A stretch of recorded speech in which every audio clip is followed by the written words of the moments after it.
அனைவருக்கும் வணக்கம்.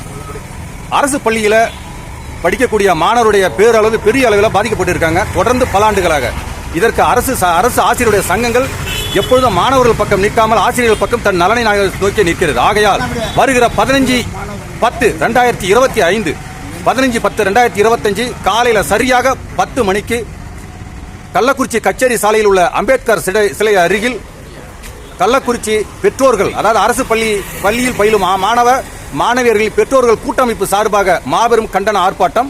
அந்த கண்டன ஆர்ப்பாட்டத்தில் கள்ளக்குறிச்சி CO மதிப்பிற்குரிய அம்மா கார்த்திகா அவர்களை பணி நீக்கம் செய்ய வேண்டியும், மதிப்பிற்குரிய அம்மா ஷோபா அவர்களையும் மதிப்பிற்குரிய அம்மா கவிதா அவர்களையும் இடமாறுதல் செய்ய வேண்டியும், செந்தில் வேலவன் என்ற எடுத்து நடத்தும் ஆசிரியர் சென்ற ஆண்டு அந்த பள்ளியில் படித்த மாணவர்கள் 2 மதிப்பெண் 3 மதிப்பெண் 10ஆம் வகுப்பு படித்த மாணவர்கள் எடுத்திருக்காங்க.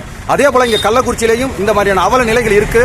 இது மாதிரி தமிழ்நாடு முழுவதும் இருக்கக்கூடிய, குறிப்பாக கள்ளக்குறிச்சி மாவட்டம் CO கண்ட்ரோலில் இருக்கக்கூடிய பள்ளிகள் எல்லாம் சிறப்பு சலுகையாக அதனுடைய தரம் குறைக்கப்படுகிறது. அது மட்டுமல்ல, ஆசிரியர்கள் கள்ளக்குறிச்சி அரசு பெண்கள் மேல்நிலைப் பள்ளியில் மாறுதலாக மாறக்கூடிய ஆசிரியர்களுக்கு பதிலாக வேறு ஆசிரியர்கள் நியமிக்க தடையாக இருக்கிறார் CO கார்த்திகா அவர்கள். வேறு ஆசிரியர்கள் வருவதற்கு பதிலாக SMC சார்பாக நாங்கள் தேர்வு செய்கிறோம். இது பெரிய இடையூறாக எங்களுக்கு இருக்கு. இதை கண்டித்து மாபெரும் கண்டன ஆர்ப்பாட்டம். ஒவ்வொரு பெற்றோரும் உணர்வோடு வந்து கலந்துங்க. உங்கள் அனைவருக்கும் எனது புரட்சி வாழ்த்துக்கள். நன்றி.